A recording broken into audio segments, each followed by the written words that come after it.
오병이어 때는 제자들이 많은 사람들이 모여와서 저녁이 되어지니까 그 많은 사람들이 빨리 집으로 돌아가야 되고, 왜냐하면 이곳에서는 먹을 것도 없고 사기 위하여서 여러 군데로 가야 되는데 갈 수도 없다. 먼저 제자들이 예수님께 말씀을 하셨는데요, 오늘 본문은 예수님께서 상황을 먼저 파악하시고 아시고 제자들에게 말씀하시는 내용입니다. 그들을 굶겨서 집으로 보내면 길에서 기진하게 되는데 멀리서 온 사람들도 있기 때문이다. 이미 사흘이 지났다. 그들이 여러 가지 힘든 상황에 있다. 먹을 것을 줘야 한다 라는 말씀을 이야기하십니다. 4절에 제자들은 이렇게 대답을 합니다.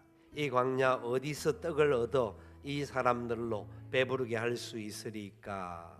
여기 이 말에 어디서 떡을 얻겠습니까? 라고, 여기는 광야니까 떡을 얻을 수 없습니다 라는 말만 들어가 있지만 헬라어 본문 안에는 어디서 그 누가 와도 떡을 얻을 수가 없습니다.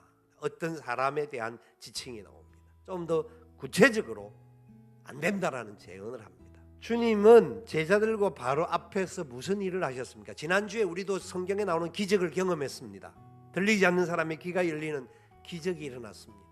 말이, 혀가 풀렸습니다. 말이 시작되었습니다. 제자들은 눈앞에서 봤습니다. 수르보니게 여인이 와서 개들도 그 상에서 떨어지는 것을 먹지 않습니까? 부스러기의 은혜를 요청하는 그 여인의 음성을 듣고 주님께서 내 딸이 나았다, 고침을 받았다 선언하셨습니다. 계속해서 그 앞에 그런 역사, 귀신이 나가는 역사, 바다의 풍랑이 멈춰지는 역사, 오병 이후에 경험을 했던 제자들이었습니다. 그런데 얼마나 놀라운지 오늘 주님이 말씀하시는데 제자들은 똑같이 안 됩니다. 여러분 놀랍잖아요. 지금 상황으로는 이 떡을 나눠줄 수가 없습니다. 그렇게 말을 했는데 주님께서 안타까이 여기고 답답하게 여기기보다는 한 말씀합니다. 너희 중에 떡이 몇 개 있느냐? 근데 너무 감사하게도요, 다 반대하는 분위기 안에서 한 제자가 그래도 주님 저에게 떡이 7개가 있어요. 내놓는 손이 부끄러울 수 있는 상황입니다. 상황적으로 생각을 하면. 근데 이 제자는 오병이의 기적을 잊지 않고 있는 제자였습니다. 사람들이 보기에는 하찮은 거고 보잘것없는 것 같았고, 그럼에도 불구하고 주님 말씀하시니까 제가 여기 있습니다. 주님 제가 요겁니다. 요거밖에 없지만 주님 뜻대로 하십시오. 여러분 어떤 공동체든지 이쪽 사람 저쪽 사람이 있을 수가 있지만 주님은 부정적인 사람을 쓰는 것이 아니라 긍정적인 사람의 것을 받아 쓰십니다. 믿음으로, 사람으로 주의 은혜 가운데서 불쌍히 여기는 마음을 가진 사람들을 위하여서 일을 하셨습니다. 그리고 주님이 축복하십니다. 사람들을 앉히라고 하고 난 다음에 축사하시고 제자들에게 떼어서 나누어 주라는 거죠. 이 일은 누구를 위한 일이었을까요? 제자들을 위한 일이었습니다.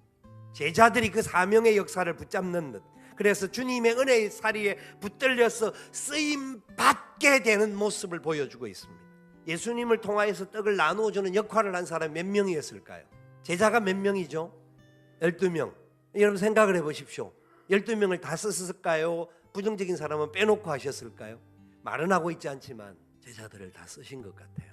이 사람들을 다 썼을 것이라고 확신하는 이유는 주님께서 그들이 비록 부족하고 연약하고 말 한마디만도 못한 존재인 것을 처음부터 알았습니다. 그런데도 불구하고 주님은 그들에게 오병이어와 칠병이어를 2번이나 사건을 경험하게 하면서 그들에게 훈련을 시키고 그들을 깨닫도록 만들어주시는 사랑의 지속성을 보여주고 있습니다.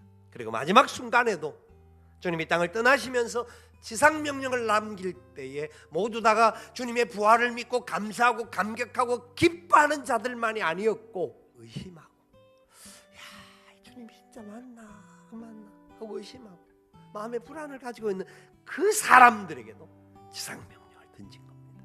예수님이 떠나시고 난 다음에 성령의 임재를 경험하고 난 다음에 그들은 주님의 명령을 실천하는 자리로 나아갑니다. 복음을 위하여서 땅끝으로 나아갑니다.